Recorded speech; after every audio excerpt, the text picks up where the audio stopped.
Bonjour à toutes et tous, bienvenue sur ethiquetv.fr.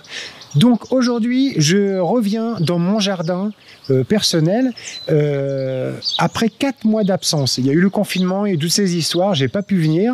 Donc simplement ma mère est venue faire des arrosages et couper l'herbe dans les allées de circulation tout simplement. Donc il n'y a rien eu de planté en 4 mois, il n'y a pas eu de paillage d'apporter, quoi. Vraiment, pratiquement rien n'a été fait.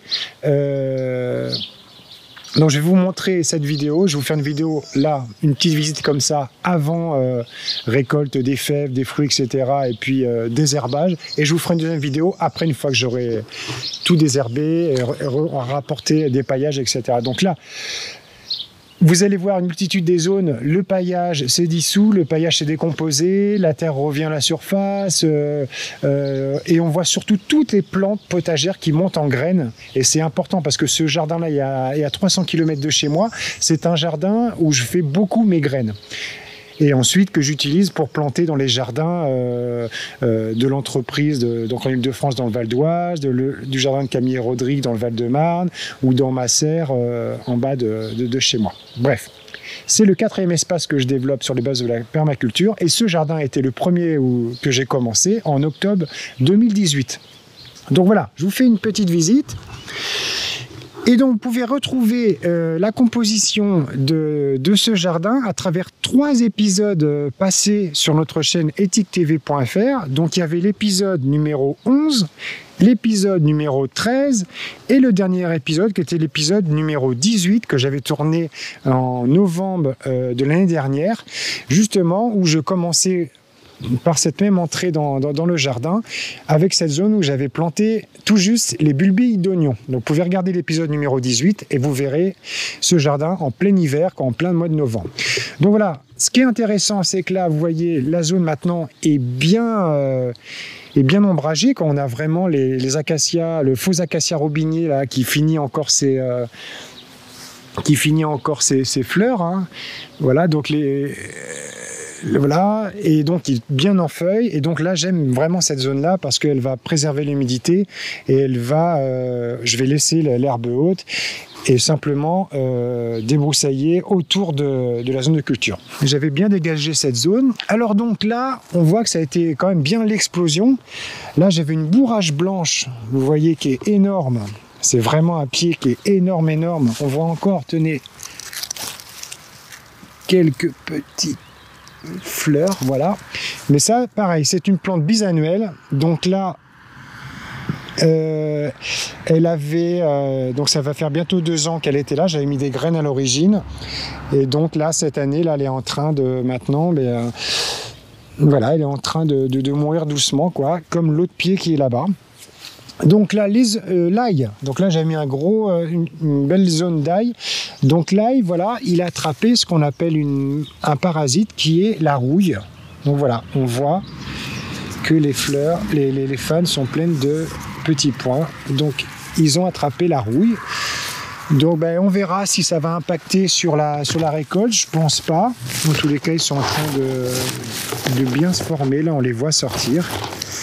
Donc là, toutes les zones vraiment sont, vous voyez, toutes sauvages. J'avais mis pas mal de fèves. Donc là, voilà, on voit qu'il y a une très grosse quantité de fèves.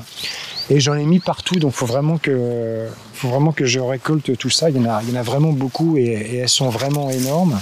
Dans la spirale aromatique, eh bien, voilà, donc là, c'est l'explosion de la menthe poivrée. Donc là, la menthe poivrée, il y en a beaucoup. Donc tout ça, moi, je vais en couper en grande partie pour tout sécher et pour aller mettre dans mes bocaux, comme ça, pour avoir la menthe séchée. Donc là, la menthe normale qui pousse là, le thym, tout ça, je vais retirer un petit peu les herbes sauvages qui viennent s'y mêler. Et là, on a la verveine citron, un beau pied de verveine citron. Donc là, j'avais planté un nectarinier sur la vidéo... la dernière vidéo numéro 18, je l'avais planté. Voilà, donc il a été un petit peu malade, mais on lui a mis du purin d'ortie. Et ça a l'air de repartir. Alors, dans la zone là derrière la bourrage blanche, eh bien pareil, j'avais mis des fèves. Donc là, il y en a partout, quoi. C'est de la folie, là. Faut que je récolte tout ça. Et peut-être au congélateur. Voilà, là du coup le pied de vigne se retrouve un petit peu pris dans les fèves. Donc je vais récolter les fèves et je vais coucher tout ça. Dans la deuxième partie de la vidéo, je vous mettrai l'avant et l'après parce que tout ça je vais m'en servir de paillage. Donc là le guigné lui a des belles guignes. Voilà. Elles sont pas encore trop acides. Et alors, la bonne nouvelle, c'est que les petits nids que j'avais mis, les deux sont occupés par des mésanges. Donc ça, vraiment, je suis très très content. Parce que j'ai vu que là, il y avait des petites griffes. On voit les petites traces de griffes, etc. Et j'ai ouvert. Et en effet, il y a un nid qui est composé dans les deux. Le deuxième est là-bas. Je vais peut-être essayer de vous le montrer. Hop, ouais, là je vais l'ouvrir très très discrètement. Je sais pas si l'oiseau est là, mais faut pas le faire. Mais je vais juste le faire pour vous montrer un petit peu la construction qu'a fait l'oiseau. J'espère qu'il est pas là. J'espère ne pas le déranger. Voilà. Regardez un peu. Voilà. Vous voyez un petit peu la construction de tout ce qu'il a amené là pour construire son nid. Donc là, ça je suis super content parce que les deux nichoirs à mésanges sont occupés. C'est la première fois que je mets en place des nichoirs et bien content qu'ils soient occupés. Et donc toujours pour toute cette biodiversité, faire venir les animaux là ici, vous vous rappelez, j'avais fait un grand hôtel à insectes ici.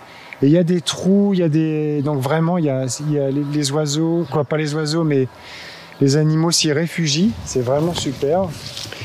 Donc ça, c'était une petite butte en lasagne, en coffrage bottes de paille, voilà, qui me servira pour faire du terreau pour l'année prochaine. Là, je vais rien planter, hein, vu que je vais m'en servir surtout pour mes graines. Et donc là, bon, vous voyez, au pied des arbres, là j'avais mis tout un tas de... J'avais planté au pied de l'abricotier ici, j'avais planté des fèves et donc elles sont vraiment répandues, quoi. Il y en a vraiment partout là. Je vais récolter tout ça. Là, un pied de bourrache, pareil, bisannuel, donc là qui a fini son cycle de 2 ans. Ici, j'avais laissé des betteraves rouges, et là, c'est génial parce que là, je me retrouve. Voilà, vous voyez les betteraves. Donc là, quand vous les laissez, quand vous les récoltez pas, vous les laissez l'année d'après. Plante bisannuelle aussi. Elle fait ses graines, ses fleurs et ses graines. Et après, là, je vais avoir une quantité de graines quand même superbe, hein, vraiment ça va me permettre d'être autonome pendant plusieurs années, hein, la quantité de graines que je vais avoir là, avec, je sais pas, il y avait peut-être 4-5 betteraves, ça c'est vraiment génial, donc à surveiller de près pour les récolter au bon moment, une fois qu'elles seront à maturité. Là, je reviens un petit peu en arrière. Donc là, j'avais créé une zone sauvage pour éviter... mon objectif, ça serait de plus tondre, d'avoir le moins possible à tondre, quoi. Déjà, ça m'embête d'utiliser la tondeuse, ça rejette des gaz d'échappement dans la zone de culture, ça me va pas du tout, mais vraiment peut-être mettre du BRF. Je vais expérimenter quelque chose pour couvrir les sols au maximum, et donc du coup, réduire les zones de circulation le maximum. Déjà, c'est une bonne chose pour arrêter d'avoir à tondre. Et voilà, c'est chose faite après une journée et demie de travail, de réorganisation, de contrôle des plantes sauvages. Donc, je ne veux pas dire que j'ai nettoyé le jardin, car le jardin, la nature n'est pas sale. C'est pas parce que les herbes poussent que c'est un jardin sale, absolument pas. Il n'y a bien que l'humain sur Terre qui est sale. Donc non, là, ça a été vraiment donc, de l'organisation, du contrôle des plantes. Donc, eh bien, j'ai apporté de la matière organique, une couche épaisse de tonte d'herbe, avec donc une grosse couche épaisse aussi de paille. Et j'ai récolté donc toutes les fèves. Donc là maintenant, on ne voit plus que la citronnelle, la menthe, la sarriette, l'oseille, les orties là-bas au bout, la consoude et la bourrache. Donc voilà, des plantes vivaces. La vigne, je lui ai mis un petit tuteur pour qu'elle puisse monter parce qu'elle était étouffée sous les fèves. Dans la butte en lasagne, donc j'ai laissé les fèves là et donc ça va me servir pour garder les graines de ces fèves là. La spirale aromatique, elle, j'ai désherbé un petit peu, mais bon là je vais pouvoir récolter toute ma menthe et la faire sécher. Dans l'autre zone, le gros pied de consoude est toujours là. Il y a cette plante là, je me rappelle plus le nom là, qui est une vivace qui est repoussée que je laisse. L'artichaut lui maintenant est bien en évidence et bien bien là, il va bien pouvoir grandir, continuer sa croissance. L'argousier mâle, l'argousier femelle aussi nickel. Le gros pied de bourrache là-bas est bien en fleurs. Et puis les pommes de terre, je les ai butées avec de la tonte d'herbe aussi. J'ai rempli un petit peu la mare. Tout se passe très bien. J'ai ouvert le champ dans la petite zone sauvage où il y a tous les acacias forobiniers,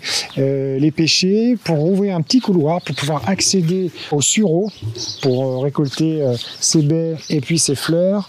Voilà, donc comme ça fait pas mal de petites zones de circulation. C'est très agréable. Et il n'y a pas d'impasse. Il y a vraiment que des petits chemins, on se croise. Ça fait comme...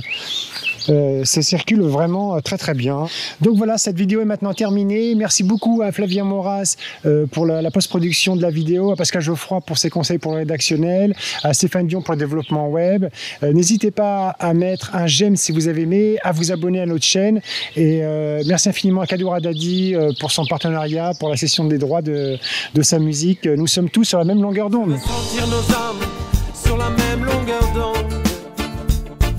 Positive et rebelle, nomade et vagabond. Ce soir la lune est pleine, les étoiles sont fécondes. Faisons attendre le ciel quelques milliards de secondes.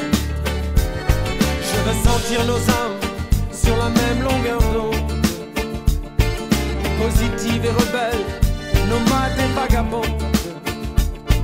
Ce soir la lune est pleine, les étoiles sont fécondes.